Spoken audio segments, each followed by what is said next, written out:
Like most people stack plates in a box by here's the box and they stack them like this. And you should actually stack them like this. You know what? I think I saw that on your social media. I'm like, that is so smart. I'm like, why didn't I think of that? Because I've always stacked them horizontally, and then in the stack this way, right, like how you would put it into a cabinet. Right, but you stack it this way, and then you have a lot less breakage. Renovating your home doesn't have to be difficult. It's all about understanding some key principles and having a plan. Welcome to the Behind the Renovation podcast. I'm your host, Alice T. Chan. I've been obsessed with all things home since I was 10 years old and have been improving homes professionally for nearly 2 decades. This podcast is dedicated to helping you navigate the messy and the magical when it comes to home improvement. Consider this the real talk behind the scenes, not the produced plot twists of home and garden television shows. Each week, I'll share my tried and true tips, lessons, and interviews with real people just like you who have renovated and lived to tell about it. Get ready to ugly cry happy tears as you do the happy dance. Okay, let's do this. Your new and improved home is waiting. If you're in the process of selling your home or preparing your house to sell, this season of the Behind the Renovation podcast is perfect for you.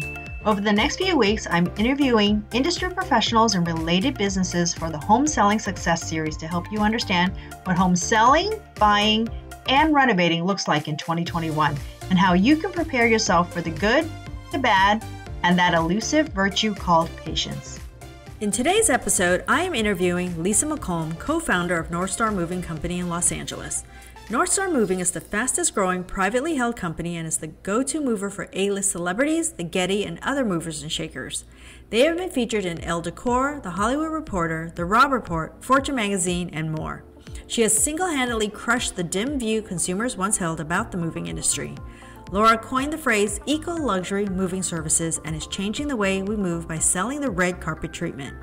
Honored with more awards for service than any other moving company, Laura has broken the long-held notion of moving and storage as burly men doing one job, lifting heavy things.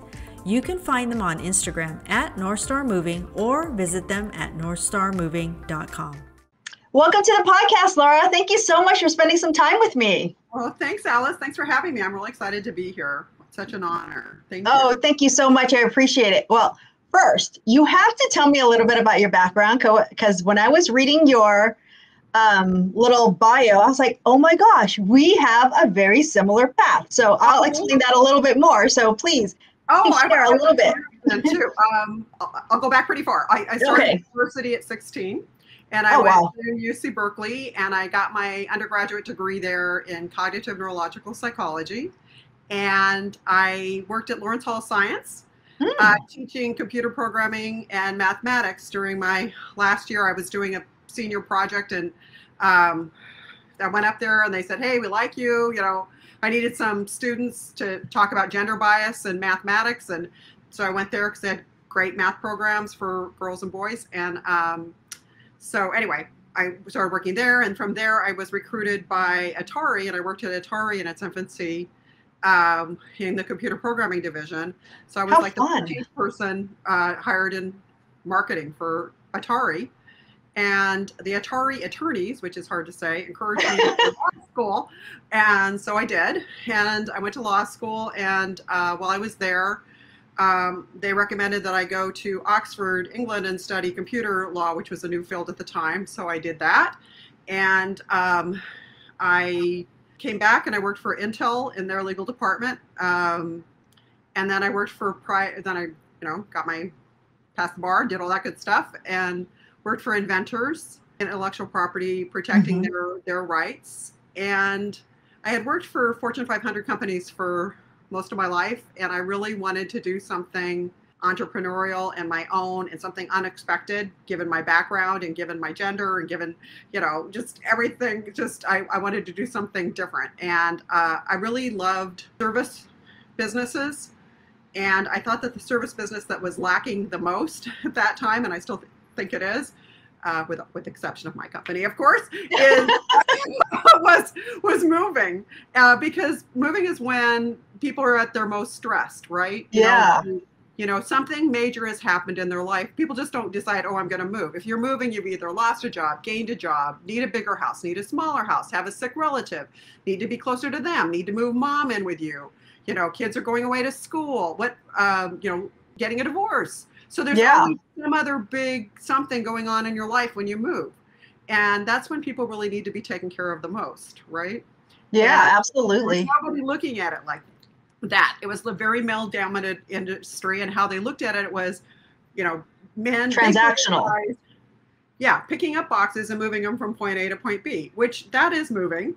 But what also is moving is making sure that your kids, still get to soccer practice on time, and that maybe you have an organizer come in and help you sort through the 50,000 spoons that you have that you don't need, and the Tupperware lids that don't match up, and so you need that, and you need the feng shui artist to come in and do your house, and you need the goats to come and clear your backyards, and you need a lot more stuff than just guys moving your boxes. So we have a lot of luxury packages that enable our clients to have a picnic dinner the night of their move in their house, or have a gourmet chef come in, or have Oprah Winfrey's dog trainer come in and train their dog, or whatever they want to have. Or if they want to, that we can just have our guys come and move you, So, okay. Wow, there's so much that you just said there. I'm like, oh my gosh, my brain is like, what in the heck? So it's really about taking care of the full gestalt of what a move is, right? Like, it's not just, we all know, we all hate moving. People say, oh, I love to move. You're crazy. Nobody likes to move. It's like, I hate to move. I don't even like packing to go on a trip that I really want to go on. Right. Exactly. I don't. Oh, yeah, that's another story, right? Oh, yeah, totally another story. I mean, I actually write articles about that too. But do you? I'm gonna have to read a few of those. but then I have my nephews like taking pictures of me, saying, "We're gonna send these in and see so that you practice what you preach," right? But yeah, that's the true test of whether or not you're really in this. Right? Is that the reason I said that? Was I also had experience working I was a legal assistant with IP firms here in the Silicon Valley back in the day, pre all of this that I'm doing now. So when I was reading, I'm like, hey, we were in similar industries, and look, now we're in parallel industries now. So very, very interesting to me. That's cool. What law firm were you with? I was with Blakely, Sokoloff, Taylor, and Zafman, Kenny and Edmonds, and then I did staffing and recruiting for all the big firms here in the Silicon Valley, So I remember, I love that you worked for Atari, because, some people may not even know that existed as a company anymore, right? So like all these old school names that you're dropping, I'm like, I love it. I love it so much. Yeah. Okay, so let's bring it back a little bit, because your bio was a whole, we got to unpack all of that, literally. How did you get from doing all that tech to starting a moving company of all things? Like, it's just so, it may be random and maybe not, but you said you were very interested in service, and this was an underserved field. So industry, how did that come about? There was just, when I took a look, and there was just nobody really doing what I thought needed to be done there. I love staying in really nice hotels like the Ritz-Carlton and, the Four Seasons, and I like that kind of service. And I feel like people are expecting that kind of a service in a restaurant, that kind of a service everywhere. Then why shouldn't they be expecting that kind of service on this really stressful day or days of their lives? Like, why not really pamper people right then? And so we just, my partner, he decided that, he had a logistical background and a moving background. And I was like, this is a perfect match, because I don't have that, but what I've got is marketing and legal and, kind of out of the box, crazy thinking. And so we started 26 years ago now. And we are the largest independent moving company, for sure, in California and probably in the country. And we've moved from doing one move, to we do about between 8,000 and 10,000 moves a year. Wow. And, we have over 200 guys who work for us. And now we have offices in Chatsworth, which is our main headquarters in the Valley. And we have downtown Los Angeles. And then we have in the Bay Area, we have a franchise up there. We have an office in San Francisco. We just opened in Austin and in Santa Fe. So we're expanding, and we're happy. We're really happy that. Yeah. So are you choosing locations that you're expanding to because you're noticing that? So you live in California, you're in Southern California, you're originally from Northern California. I am originally from Southern California. Oh, you are? Okay. But you are up here for school and work. And lived in New York City for a while. And but you're all over the place. Lived in Europe for a while, but yeah. Yes. Very cool. Are you expanding to areas that you're noticing more people are migrating towards? They're moving that direction? Is that why you chose those locations? Yeah, we are. But there's other places that people are also moving to, but we really are so concerned and brand focused that, we get approached a lot by people that want to, franchise with us, and that we turn down we turn down more than we say yes to, just because we want to make sure that people are doing it our way and people get the kind of customer service and the client experience that we expect. And people expect from our name at this point, right? Yeah. So we'd rather do it slower. We have people that come out from franchising, organizations like, let's get you 500 units in 2 years. We're like, no, we're not frozen yogurt. We don't want to do it. We really want to make sure, service is something that you have to really be hands-on, because it's easy to go south really quick, right? Yeah. So what kind of moving trends are you noticing across the country, especially over this past year and a half? A lot of movement has been happening. Oh yeah, absolutely. Well, first of all, what we noticed was there was no downtime. Like it used to. Our business was a seasonal business, and people used to move during the summer when school was out. And they are still. We're seeing a big uptick right now. Sure. But it didn't slow down in the winter because people are working from home and kids were being schooled from home. So you know what? You could still keep your kids in the school and virtually have them going to school and move. You didn't need to wait for June or May or whenever school's out for you. You can move. So the seasonality of it is changing. I think that may be just a trend for the COVID lockdown. Right. Yes. But the other trends that we're seeing are people are moving further away from where they work because they are getting the commitment from work that, yes, hey, working virtually actually worked out really well for you. So go ahead, live in Montana. Or live in Chicago, or live whatever, and you can keep your job in LA or wherever, right? Yeah. So we're seeing that, and we're also seeing people deciding, you know what? I spent 1.5 years in lockdown, and I was really far from all my family and my friends, and it totally sucked. And I want to be close to where my family is. Sure. So they're moving back home, and then there's other people who are like, I don't ever want to see my family again.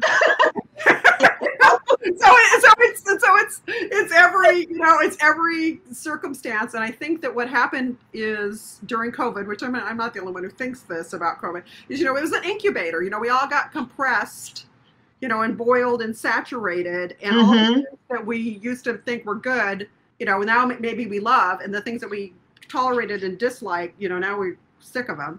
And we're also maybe sick of our own homes. Here we want to change the scenery. We want to, turns out, I really don't need a dining room, but I really need 2 more bedrooms so I can have an office. Or I don't need, that kind of thing. Sure. Were there more states that you saw people moving away from and to than others? We can move you anywhere in the world as long as the move starts from somewhere we already are, right? Okay. So I can't speak too much to what's happening for Chicago. I can speak from reading it, but not from experiencing it. Sure. For people moving from Chicago, LA, I don't know that so much as I. Okay. Well, I do know Chicago to LA because we'll do the unload for them, but I don't know. What I can speak to is what's happening in LA and San Francisco and Arizona. And so what's happening there is a lot of people are moving to Idaho. A lot of people are moving to Arizona, New Mexico, Texas. A lot of people are moving to Texas. A lot of California money is going to Texas. Oregon, not as much as it used to be. There for a while, a lot of people were moving to Portland and up towards Washington. That's calmed down a little bit. But, a little bit. But there's still some people moving there. But it's not like it. There for a while, it was like California money went straight to Portland, right? And now I think because Portland housing prices have gone up too, Mm-hmm. people are now going to Idaho. I've been hearing that a lot lately. I'm like, really? Idaho, of all places? Yeah. I would never think that, but it Yeah. seems to be a popular destination now. Right. I don't know how people are going to feel after they have the weather. We'll see. Right. I love living in New York, except for the summertime. Winter was fine with me, but boy, don't give me. Oh, I'm originally from New York. I remember as a kid, like not being able to sleep because it's so stinking hot. Yeah. And people just stay up and they party on the street, on the sidewalk, literally, because you can't sleep. So what else are you going to do? Right. Exactly. Let's talk about the actual move, because like you said, it's very intimidating. It's overwhelming. There's a lot to consider. And I think sometimes people don't realize the magnitude of the amount of stuff they own in their homes. And it doesn't matter if you've lived there for a year or 20 or 40 years. There's just a lot of accumulation of things in their home. Sure is. What advice would you have for folks to kind of ease themselves? Sometimes this is going to happen and you have some prep time, like months in advance. Sometimes it's kind of like spur of the moment. Oh my gosh, we saw a house, we want to move, and we have 2 weeks.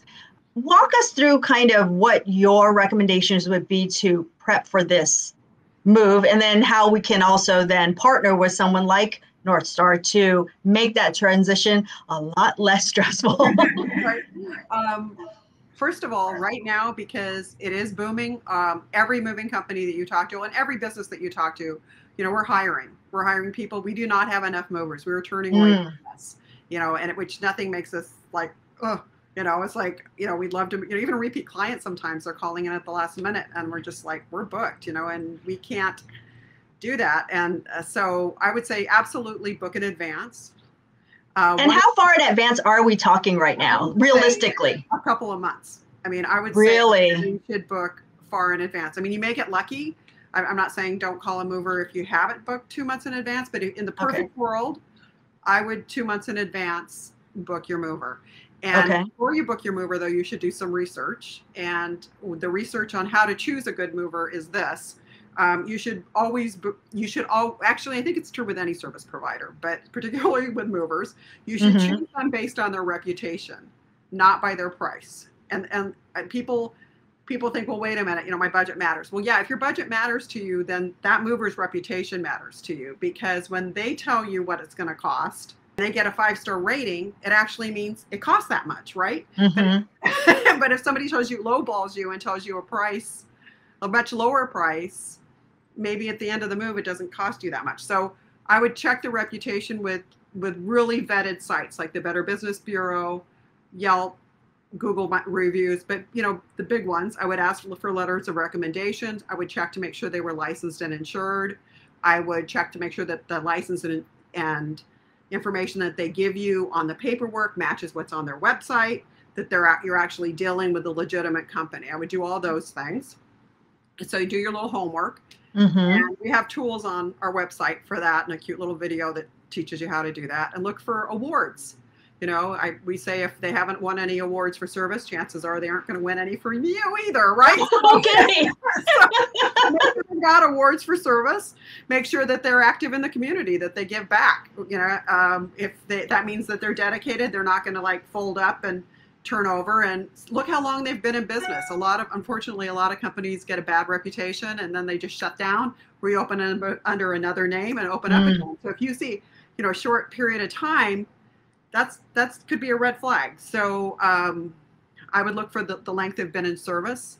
And I also just, what kind of tools do they have to help you, right? One of the things that we do, and we're really glad we were doing it, because it turned out to be like, we used to have to really try to persuade people this was a great thing. And now, since COVID, everybody gets it, is virtual estimates. We've been doing virtual estimates for years now, and people are like, well, I don't know if I want a virtual estimate. And now people are like, oh yeah, I definitely want a virtual estimate. So we can give you the exact price, the total price of your move, by you walking away virtually, not having somebody in your home, right? Showing everything. You make an appointment with us, we give you that, and then you get a price, and then you can rest assured that's what you're going to get. The other thing to look for is if they're green or not. We're environmentally friendly. We have We have biodiesel in our trucks. We recycle. We have even our bubble wrap. It's not bubble wrap. That's a trade name. We have Eco Bubble, which is not a petrol product. You can pop away guilt free. We have all the boxes. Everything is recyclable. So make sure it's a green company too, if that's important to you, which is important to me. So, yeah, I've been noticing that a lot of companies are moving towards reusable resources, right? Like not having one and done cardboard boxes. They're actually being able to reuse it from job to job, and so that helps from an eco-friendly perspective. Yeah, for sure. The cardboard boxes are an okay idea if they are like you should look for marks that say that they're from the forest, that they're approved by the forest industry, that they are made out of recycled materials, which ours are, and that the company actually encourages you to recycle them back. Sometimes you can actually sell your boxes back at the end of the move to the moving company, so you get a little bit of break that way. And sometimes you can ask to use used boxes, and so that you can get a better deal. When people are packing, what is a good strategy for them to approach that task, let's say? Yes. For lack of a better word. If you hired your mover 2 months in advance, right? And then you start doing all your lists of who you need to notify, and then you start packing. One of the things that, if you really have the time, make 4 piles. One pile is that you're going to keep it and move it. One pile is you're going to give it away. One pile is there's really no one you can give it to, and you need to figure out how to recycle it somehow, right? And the last one is, recycle, reuse it. And then also, if you're going to gift it to somebody, like, are you going to, this is going to my girlfriend. It's actually her cup. Actually, that should have been back at her house too. but, those piles. But if you go through every single, like pick a room, I call it a weekend warrior project, where you pick a closet, and that weekend you're just going through and sorting that out. And what you can find is while you're deciding the stuff you're keeping, you can be packing that up and just putting aside the very few things that you need to get you through to when you actually think you're going to be opening that box again. So maybe you're going to be in your new house in 3 months from now. So you can think, you know what, I don't need any of my winter stuff. Sure.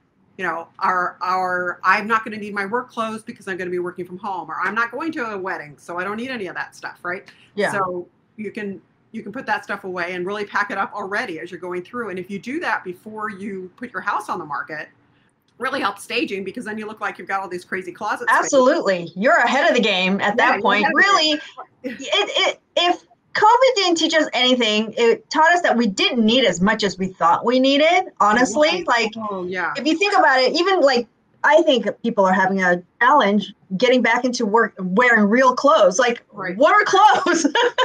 We're wearing loungewear every single day. So, I mean, I'm not saying that that's the way to live going forward, but there is very little that we really need, especially for a short period of time. You can live without all those extra luxuries if you had to. Right. And it just helps you kind of start planning for that move. That is, if you're waiting to the last minute to do everything, that's even more overwhelming. So the more you can prepare in advance and you start putting that stuff away, the easier it's going to be for you in the long run. Absolutely. And then just make sure that for the stuff that you really do need, make sure that you have like your prescriptions and your kid's favorite teddy bear and all the stuff that you really have to get by.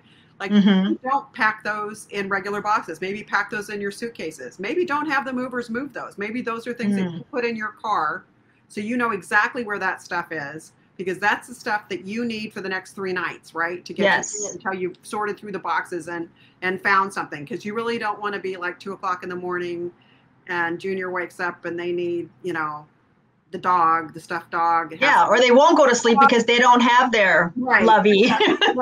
Right, exactly. You want to be able to say, here it is. Right? Yes, absolutely. Yeah, you don't want to be unpacking boxes searching. No.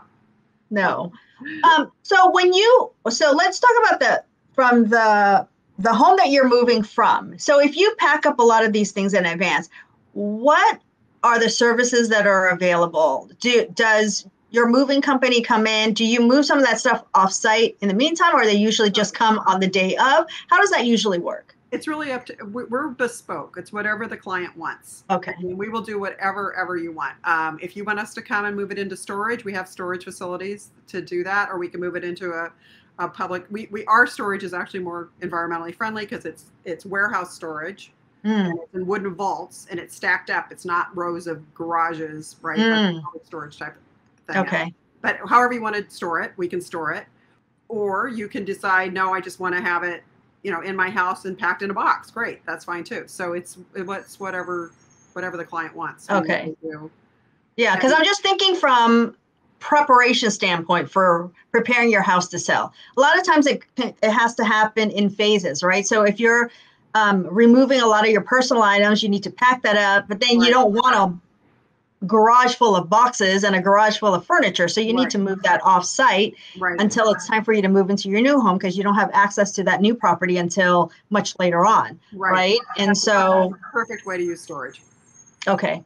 Fantastic. So now, what is a good method for people to utilize for marking their boxes, making that move from your existing home, all of your stuff here, to the new home, so that the movers know exactly what needs to be done on the other end, so that it's efficient and smooth? Yeah. Okay. So there's lots of different tips for that. One of the things to do is to have a sheet of paper that as you put something in the box, you write it down on the piece of paper, right? And then you can take that piece of paper and you do a photocopy of it, and you stick one inside the box and you stick one on the outside of the box. And then you keep the other one in your little folder and you label the name of the box. Box, let's say that's kitchen box 4. Right? Yeah. So kitchen box 4 in your folders, kitchen box 4, and you can just look down the list and you can see it. A lot of people don't want to take the time to write every single item down. So the cheater method is to take pictures of you put everything out that you think is going to go in that box, and you do a group shot on your camera, and you say and with a little label that says what box number it is, right? So then on your camera, on your phone, you've got 4 kitchen with a little card in front of the stuff that's going to go in that box. And you wrap it all really well, and then you put it in, and then you know what's in there by just looking at the picture instead of inventorying it like that. Very interesting. I've never heard that approach before. That's really smart. So it's, you kind of have to have a good idea of how the first couple of times you do it, you're going to screw up because you're going to think too much fits in the box or not enough fits in the box. And you're going to have, like this group and then this group and this group and this group minus this thing. But, eventually you're going to get a better idea of how much stuff actually goes in a box. Yeah. So that's one way. So that's to keep the contents of the boxes straight. Sure. And then you, of course, label the outside of the boxes. Put the room that you want it to go into. The other thing, when you get into your new home, you should take a measuring tape and you should measure every room, and you should measure all of your furniture at home, and you can make a little paper doll set and make sure that like the sofa really fits on that wall over there that you thought you were going to put it on. And you make it to scale, right, with graph paper, and you can move your little doll furniture around so that you can rearrange your room. And once you've got your room the way you want it, you can take a picture of it on your little layout of your room, right, that shows the windows and the doors, and click, and then that's your layout for your room. And then you can tape that picture, print that picture out and tape it to the door of that room so the movers know this is how the furniture should be set up in this room. Oh. So the sofa goes on that wall, the chair goes on that way, and then you know what? Sometimes you get in there, it still looks like crap. That's not the way you wanted it. Yeah. So then you just ask the movers to move it around a little bit, but at least you know it fits. Like you don't get to move the piano up the 2 stories to find out. And realize it doesn't go. You're not making any friends at that point. It's not as big as I thought it was, right? So, yeah.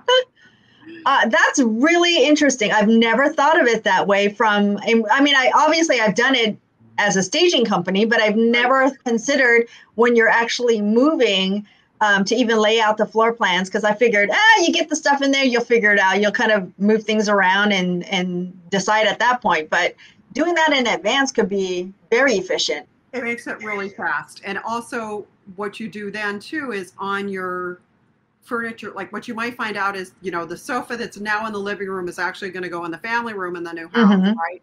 So you just make sure that when the movers are there, you've got a piece of paper on the sofa that says this sofa will go to in the name of the room, right? Mm-hmm.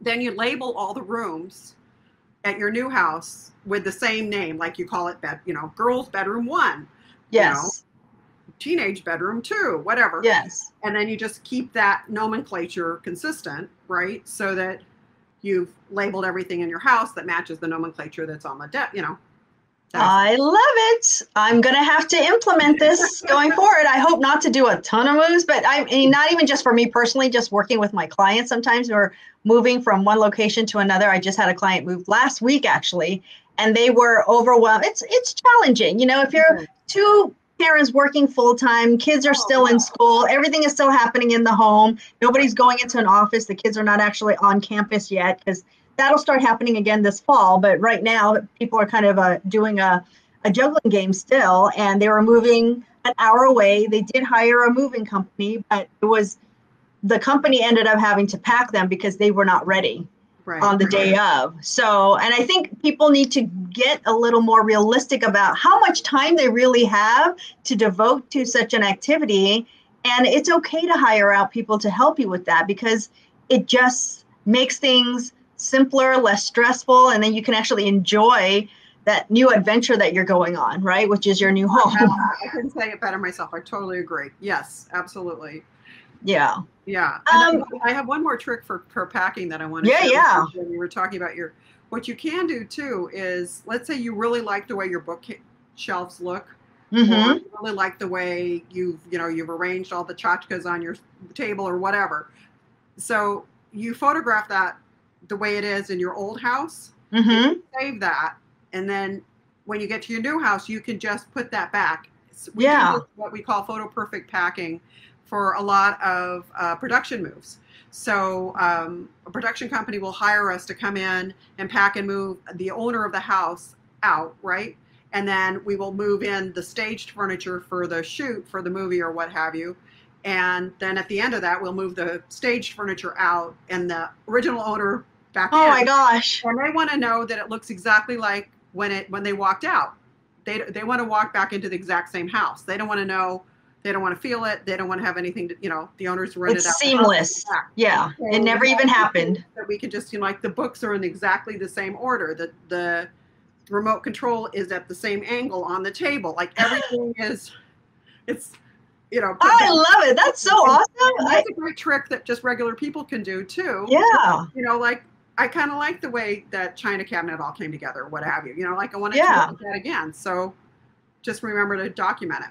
I love that idea. That just seems so, it seems so like duh, but I don't know anybody that really does that. So I'm learning new things too. I also have my shoes in clear boxes with a photo of the shoe on it, so that all my shoes have a little home, right? Sure. And then all my shoes are arranged by color, and by my shoes that I wear the least, so the high heels, because are at the top going from dark to light, and then like this with little pictures on the boxes, and then you can just take a picture of your inside of your closet, so that in your new house you want your closet set up just like that.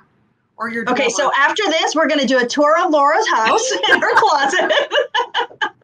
Take you, because she's got the systems down. I absolutely love that. Like I live for systems because I tell you why, because I hate to look for something.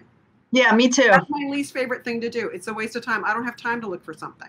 I'm busy. Everybody's busy, right? No, I agree. And I attribute it not only to my own level of OCD-ness, but also having a law firm background. You don't have an opportunity to not be organized because no attorney that I know of enjoys looking for things and waiting for things. It's like it needs to be instantaneous. Yes, that's true. I guess I didn't ever think of it as part of my legal background. It's true. I just thought it was my OCD-ness, but I think you're right. You really are right.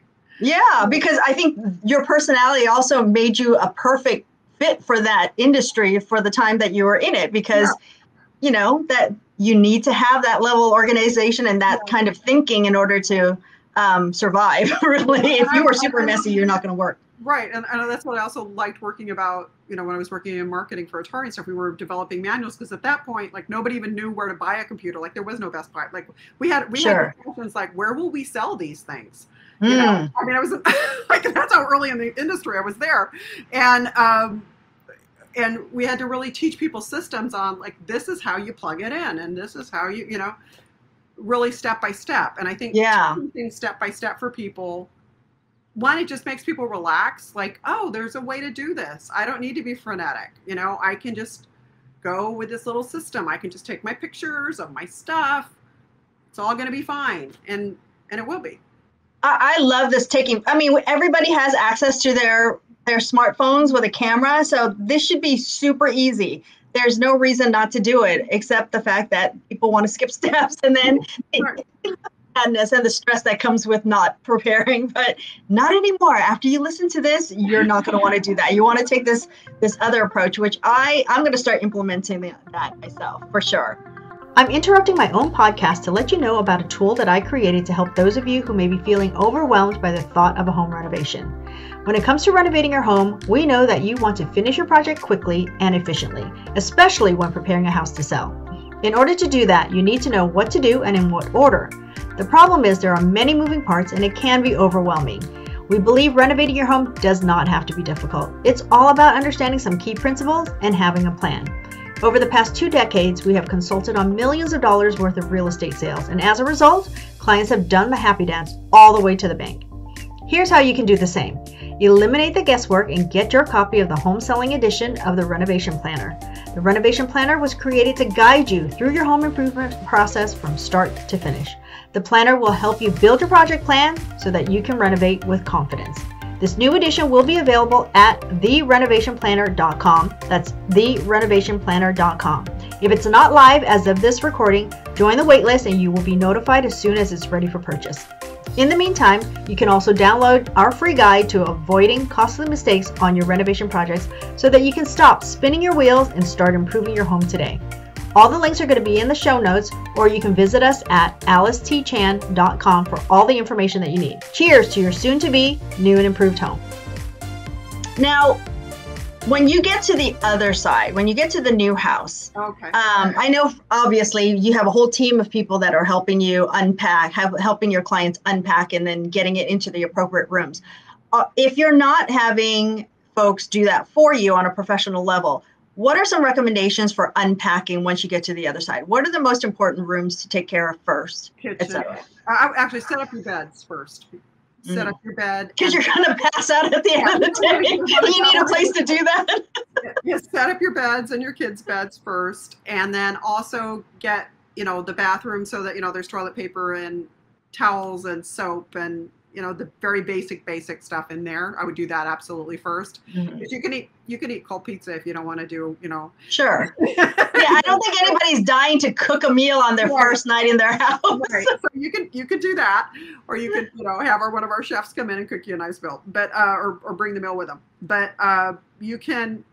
So I would absolutely do that first. And for this stuff, I think what happens is it takes a long time to unpack and for things to find a home, right? So my recommendation is to have what I think of as the staging area. So decide that, I'm going to give up my family room, or I'm going to give up my dining room in my new home for the next 2 months. It's just going to be the room. It's going to be the land of boxes in there. It's going to be the cardboard, palace. And I'm going to have the movers stack all the boxes. Like all the kitchen stuff is going to go in that corner. All this stuff is going to go in this corner, like that. Right? Do it that way. And then you can take each box from there, unload it, and do it. Or you can put, if your house is big enough, you can, and you have the room and the time, you can have people stack up the boxes in a corner of each room. Like have the movers get the boxes into the room where they know they're going to go. Sure. Eventually, and then stack them in a nice little corner and pull one box out at a time. Now, if you've done the numbering system, you can look at your sheet and say, okay, I want to start with box number 7 because that was actually the box that's got all the stuff that I'm really going to need soon. Right? Kitchen box number 7 is the one that's got, my blender in it, and I got to have my smoothie in the morning. So sure. I love that, because I think especially in a kitchen where you probably have the most amount of boxes in the long run, right? Right. We helped a client pack up and move a couple of months ago, and I think the majority of the boxes came out of the kitchen, but just labeling it kitchen isn't enough. Is not enough. So I love your system of doing an inventory of what exactly is in those boxes, and even a visual with a photo, because then, like you said, you can, I need the stuff for my drawers. And if you just took all the organizational stuff out of your drawer and plopped it in a box, it's easy enough to pull out and then stick it into a drawer. Even if it's not perfect, at least you know where it is and be able to easily find it amongst the sea of boxes that you're going to be living with. Right. And plan too with boxes. And there's some stuff like, I love good china. I really do. Mm-hmm. And I have quite a bit of it. But I never use it. I haven't used it in a year and a half. Maybe I'll start using it again. Okay. But I started making myself use it. I'm like, I don't care if I'm eating French fries on these kind of plates. I am going to start using it, because what is the point of keeping it in the cabinet or in the little, pouches that they come in? Right. So that kind of stuff, you don't need, unless you're going to really use it, you don't need to unwrap that right away, right? You don't need to unwrap that. So those kind of boxes, you might make sure that you know what those numbers are and tell the movers, like, you can put that on the bottom, or you can put those in the garage, or you can put those in the living room or wherever, your staging room. You can put those in the dining room for the next, and I'll get to those later. And you might even make another symbol or something on those boxes that shows you this is a box that's much later.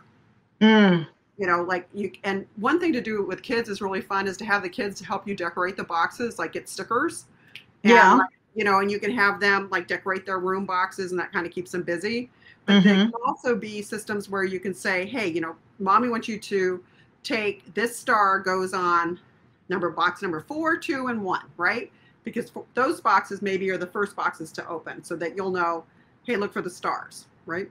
I love that. Yeah, anything that you can do to involve your kids to make them feel like they're part of the process is going to benefit you in the long run too, because then they actually want to participate and take advantage of it when they want to participate. Right. Right there. Because there will come a day where they don't care. Nah, you do it. You're like, no, you really need to be a part of this. So I know that you please tell me about this terminology that you coined, Eco Luxury Moving Services. Okay.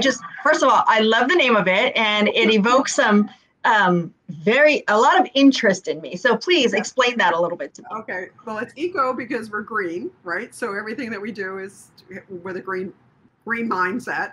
Sure. And luxury because we have packages like I mentioned earlier we literally have Oprah Winfrey's dog trainer who will come and train your dog. We have we have vetted partners who can move your yacht from one location to another, to move your plane from one location to another, can move your car from one place to another. Different kinds of cars. Like if you have a very high-end car that should be traveled a certain way, we have a certain people we will refer you to for that. So we have different luxury packages like that. We have a nanny service that will come in and take care of your kids. We have a cat hotel that will take your cats in LA and let your cats do live bird watching while you're. Are you kidding me right now? we have an affiliation with a goat guy who will bring goats because people here in LA have to worry about fires, right? Up north too. Yes. So sometimes they're moving into a new property and they find out, hey, you know what? The last owner didn't clear out all the stuff far enough around the property line. And goats are a great way to come in and get on a hillside and clean out areas. So we work with goat herders. Which I never That's amazing. So it's basically a concierge service. A 10,000 gallon, biodiesel tank, and I work with goat herders. So, that's it's so funny because sometimes we look at businesses in a very linear way or a very, just a tunnel vision way where you don't imagine that you would be associated with all these ancillary services that benefit your clients. So you're really like concierge service for all things lifestyle, basically. we try to be. We have, and like for because it's really about listening to your clients, because your clients are saying, hey, I'm moving into a house with a pool and my kids don't know how to swim yet. We have an affiliation with a company, Kids Swim, who will come out and teach your kids how to swim in your pool and teach them how to safely get out of the pool. And that doesn't mean you shouldn't have the gates. They'll also advise you to make sure you've got all the safety equipment and everything else you need around your pool.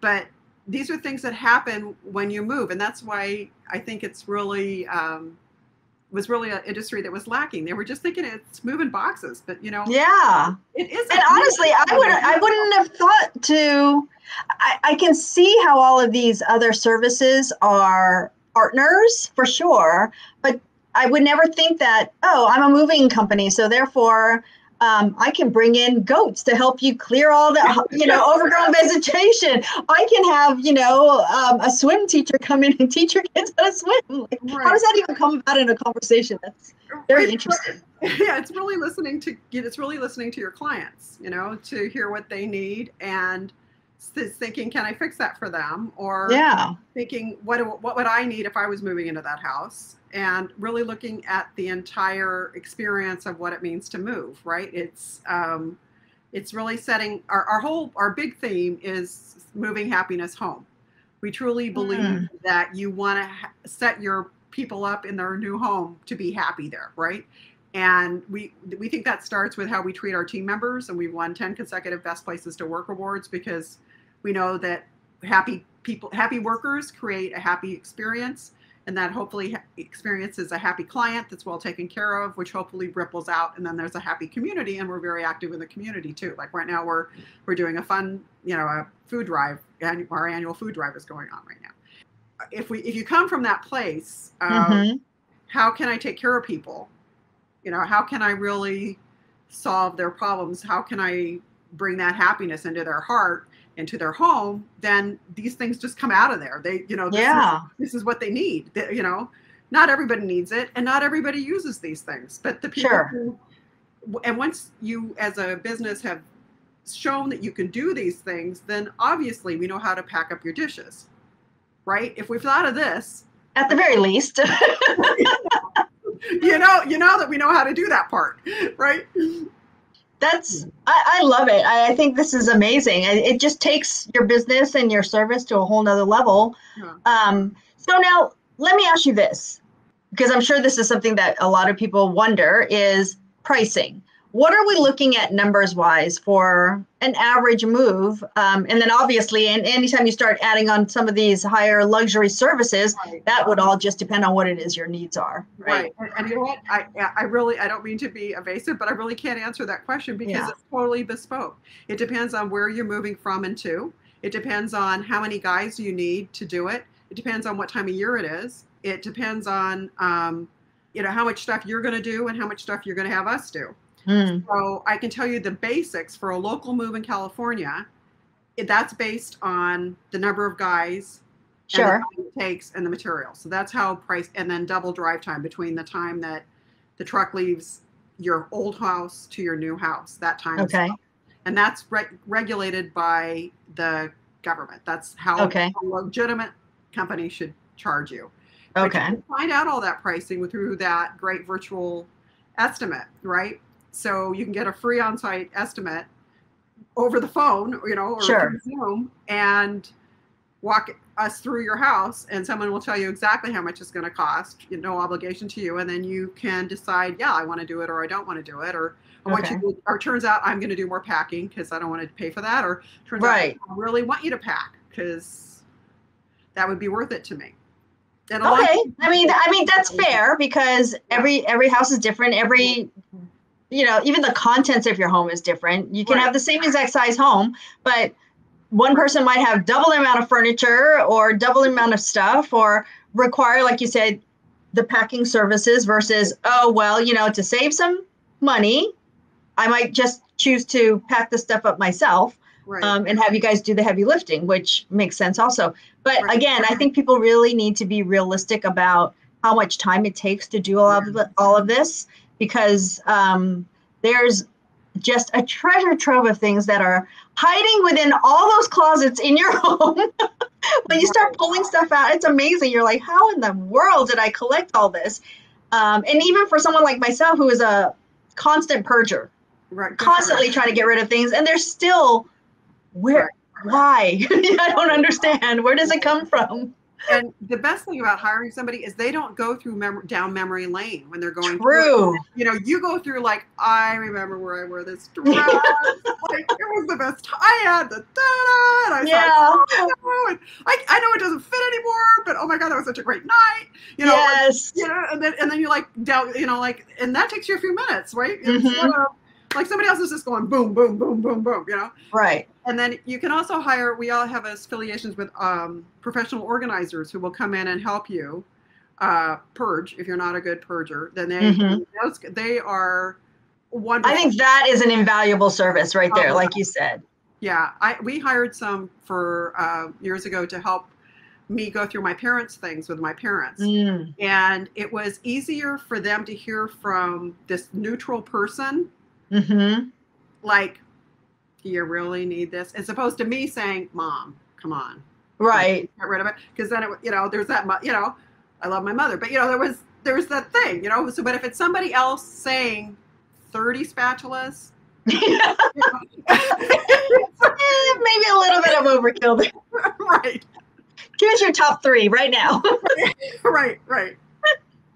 Yes, no, I agree. I happen to be that neutral third party a lot of times in my relationships with my clients because I am not emotionally attached to anything. Right. Whereas in your own home, it's different. And I think with children also, it's hard for them to hear mom and dad say, you've outgrown this. You don't need this anymore. It's time to pass it on. If somebody else, it's just like having a teacher say it versus a parent say it. It's being received completely different. Yeah, it really is. Yeah. I think it's a really important thing to do. It's to me, it's worth it's worth the money because you really do it. You don't think you're going to do it. You actually do it because there's somebody there holding your hand and making you get it done. Understood. Yeah. So how long does a move generally take? Is it usually a one-day affair or? Oh, wow. That's another one. Depends. Like, are we packing everything for you? Have you lived there for 40 years? Do you have a teacup collection? Are you, a pack rat? Or does it turn out that one of the bedrooms is actually full with newspaper all the way to the top? Or are you a Zen master with you have your vase, your futon, and that's it? Yeah, a pure minimalist. Right. So it really varies. And that's why those virtual estimates come in so handy because we can actually get a good grip on let's open that closet. Let's see what's in there. Yeah. Is it going to be, or is brace yourself. Right. Is it going to be one shirt, one pant, Yeah. Yeah. Yeah. So what would you say is the largest move? Our largest move? Oh my goodness. Yeah, your largest move you've ever done. We've done a lot of celebrity moves, and we've moved the Getty Museum, some of their things, and we've done some moves we moved Jim Henson Productions, all of the animatronics, Miss Piggy, and all of the stuff like that. And those, they took weeks. They took weeks of packing because every single thing was priceless and had to be specially crated and, a crate built to. Yeah, custom solutions for all of that. Yeah. So we've moved, mansions like out here. There's a hummingbird nest ranch, which is very large estate, and we move things in and out of there, quite frankly, because people film there. So I would say, I think probably 3 weeks might have been the longest one. We've also had situations where things could have gone faster from our end, but there's a celebrity divorce at both A-listers, and he didn't want to see. I've signed a non-disclosure, so I can't tell you who it is. But yeah, sure. Who you are. You can tell me later. No, just kidding. No, I really can't. He did not want to see that she was moving out, so he had his assistant walk through and tell our guys to stop what they were doing, clean everything up, close all the cupboard doors, leave the premises so that he could walk through the room. And then when he had walked through the room, they could come back and start it all up again. Now, they paid for our time to do that, and we're happy to do it that way, but we could have been in and out of there way, way faster if we were just working through, right? So you had to do that with every room? Every room. That's so bizarre, but okay. He didn't want to see she was leaving him. So, I mean, it's kind of sweet, but inexpensive. But if that's the way they want to do it, that's, you know, I can tell you lots of crazy stories about, you know, we were called by somebody else at like 3:30 in the morning to come and move a chair, just like a regular table, like a dining room chair, not a heavy chair, from one room to another room. At 3:30 in the morning. Right then. And we did it. For $50,000. Yes. But, you know, it's like, if you want us to do it. We've done stuff, we use decoy trucks so that we have, if the paparazzi are hounding somebody, we'll send trucks off in different directions so they don't know where the celebrity is actually moving to, because they don't know which truck to follow. Yeah. We do that actually, you know, we've done that several times. Lots of times. And we've done things like we moved Benjamin Netanyahu, the head of the former prime minister of Israel. When he came, when the head of state come, they bring their own security equipment, and it has to be so, because they don't want somebody walking through a metal detector that's not in their control, right? Mm-hmm. So they have another airplane that comes with all that stuff on it, and we load and unload all that stuff, and we had to be cleared by the Israeli Secret Service and our Secret Service. And then we had walkie-talkies, and it was like James Bond sort of a situation where they wouldn't tell us where he was going until he was going there. So our guys had rotating crews sitting in a truck waiting to get the call on the walkie-talkie to go to wherever he was going to go and then unload the equipment. You know, if you saw this in a movie, you wouldn't even believe that this is the stuff that happens behind the scenes. But it's so interesting because you just look at it as, oh, it's a moving service, no big deal, you know, nothing exciting. But the stories you could tell, you need to write a book or something. We've got a lot of them. We do. And I think it's partly because we really do put we really care about our clients, and we really care that they're taken care of. And that's gotten us into this very lovely position of, you know, if you're an A-lister in LA, you're going to move with us. You know, we joke that our client list is going to make, you know, the best Hollywood agent green with envy, because, you know, people come to us and because we will do what they ask us to do. Yeah. No, and I can imagine. And some of these celebrities just, not only they have multiple homes, but they're moving constantly just because why not? Yeah. So, you know, and we're honored that they keep coming back, right? So that's it goes to show you guys are doing something right, and you're offering a service that is something that they appreciate. And I think that people should really consider, you know, I was just telling my clients last week when they were moving, or when they're getting an estimate from someone, I'm like, listen, friends don't work for pizza and water anymore. Pizza and beer is not something that is appealing to anyone anymore. And as you get older also, like, I guess I can understand when you're in your 20s and you don't have a lot of money and everybody's helping each other out. But as you get older and you've got more established homes and children and family and more stuff has been accumulated, nobody wants to help you move. They're all on vacation at that time. Right, exactly. I can remember, you know, when I was at Berkeley, I used to be able to move everything I owned in my Volkswagen Bug. You know, that was like, I could fold my futon up and I could get everything in there. And, you know, and now that's not the case. So there's only so much you can ask of your friends, and wouldn't you rather have them come over and, you know, have a beer and pizza, like just sitting out, you know, in a lawn chair, you know, watching the guys do it rather than actually having to do it. Right. Yeah, that's only if you really want to keep your friends. Right. Just have them come hang with you. Don't make them do that. The other thing is just the liability. You don't want somebody to, you know, tweak their back or. Yeah, absolutely. So was there anything that changed over this last year and a half, just because of everything that was happening globally, that you noticed or had to implement in your business? Yeah. Very different things. One of them is, I think we can all remember where we were when Governor Newsom told us we were shutting down, right?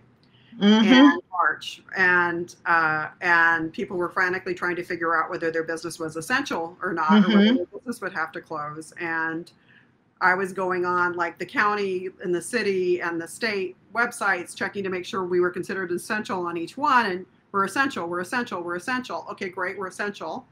Now, what does that mean, right? Yeah. So what that meant was, as everybody recalls, that meant we had to have PPE, right? And at that time, it was really hard to get masks. You remember there was a shortage of masks. Yes, yes. And that and toilet paper, apparently. Exactly. And so that same era, time frame when TP was at a premium, I would be calling up, or that's basically, we all turned into PPE searching machines. Like everybody in the office, everybody was looking for PPE because we were essential. We had to stay open, but we didn't have the equipment to stay open because we had gloves, but we didn't have the right kind of gloves. We had masks, but they weren't the right, and they weren't even everybody. Anyway, we didn't have it. Yeah. So one of the conversations I had is I found it and I was so excited, and they said, "Oh, you're a hospital." And I'm like, "No." And then I'm like, "I'm not going to take it from a hospital. Like, no, you should give that to the hospital." Like, right. Give us the next shipment because.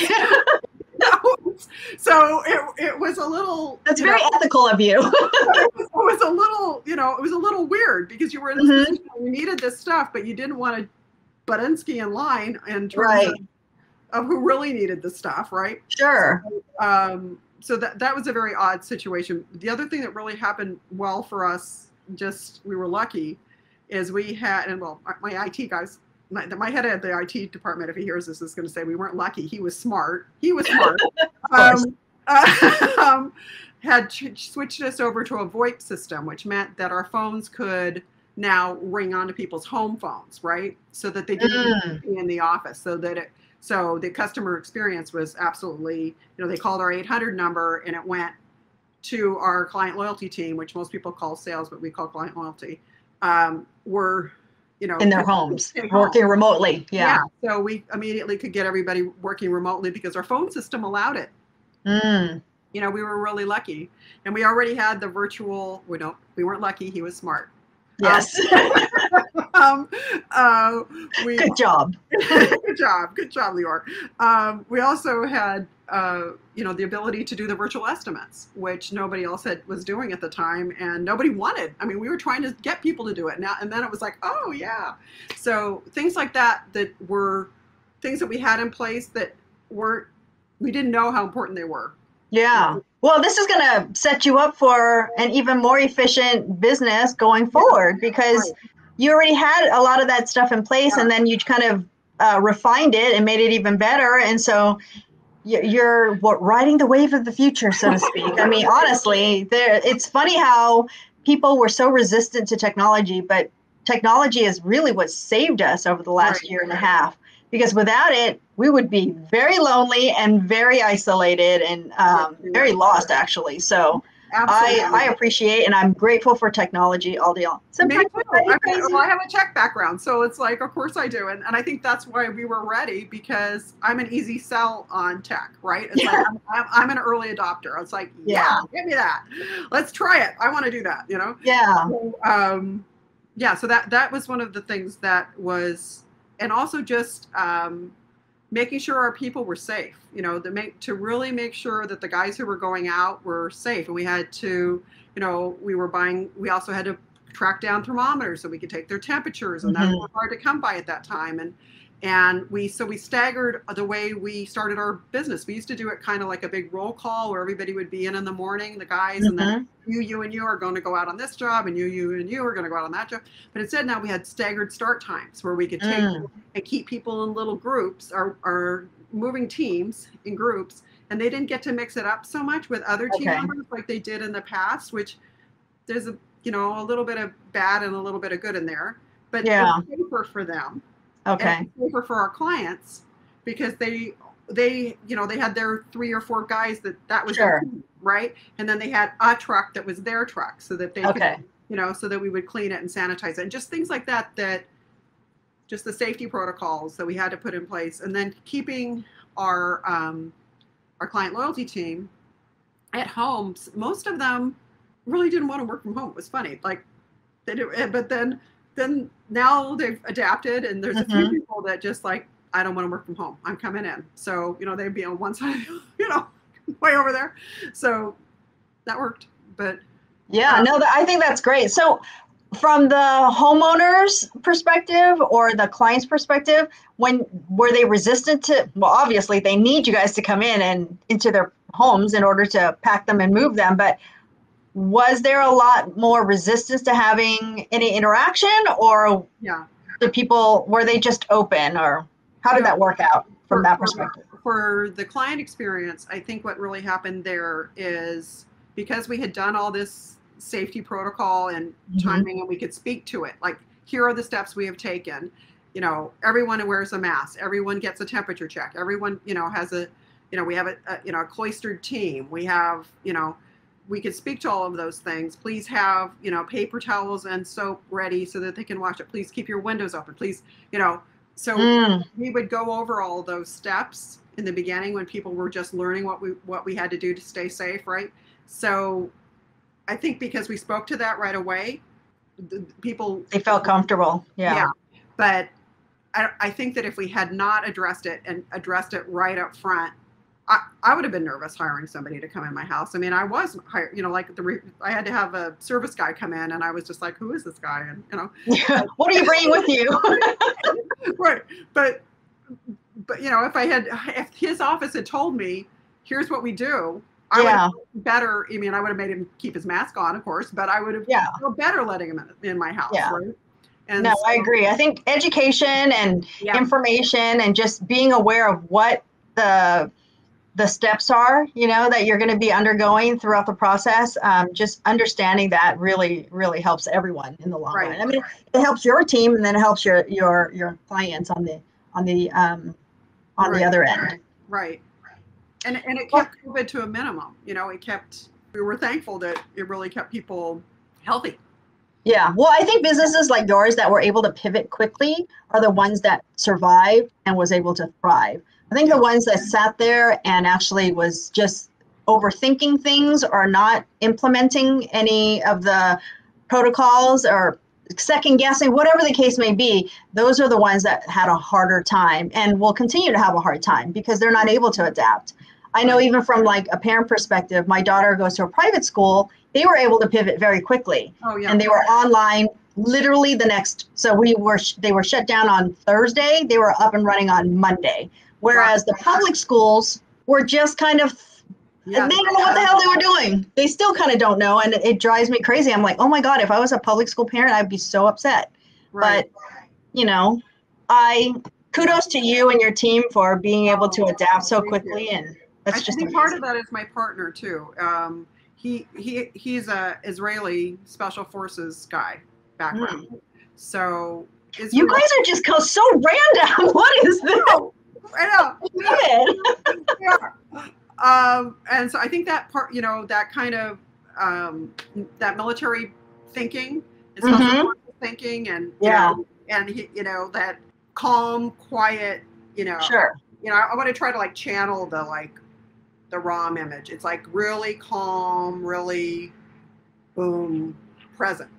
Yes. That kind of energy that keeps things going. And then living in a country like Israel, where unfortunately they have a lot of strife, it makes you you don't sit back. You spring into action.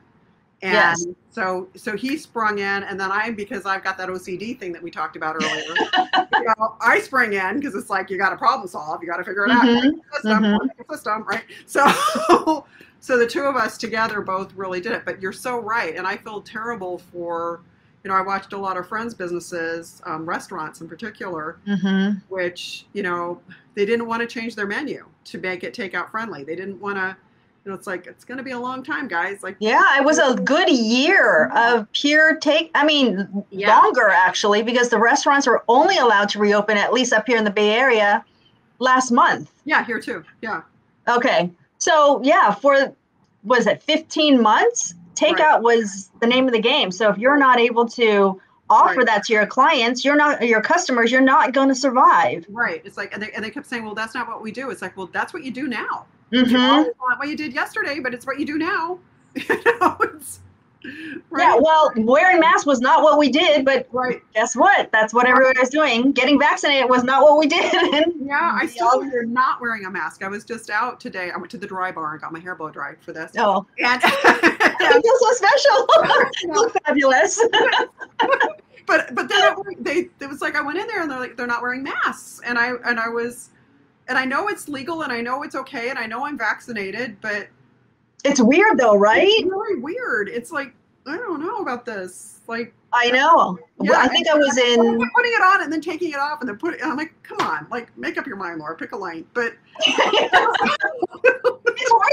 Isn't it interesting how, like, just from a psychological perspective, right? March hit last year, 2020, and we were told we had to wear masks and you had to stay at home and all this stuff and all these things, and you're like. And I remember going out wearing masks. I'm like, oh my God, it's so hard to breathe in these things. And how do you even function? And then you get so used to it. Now you're at the point where, hey, like it's recommended, it's not required, and you don't know what to do with yourself. It's true. It's so true. And I felt a little like naked, like, yeah, like, hey, my nose and my lips are showing. Like, anyway, that's a weird thing.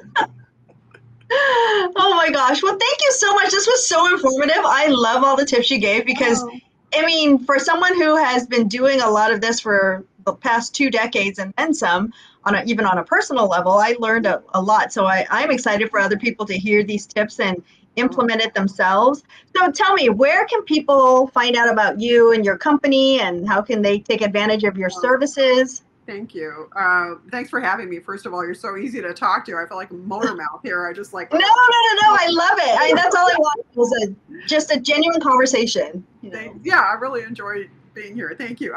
They can find us on NorthstarMoving.com, and we're on Instagram if they want to follow us there, or Facebook. But NorthstarMoving.com, and we've got, I mean, really so many tips, so many videos. We have lots of packing videos on there to teach you how to pack yourself, which we didn't really touch on, which can be very helpful.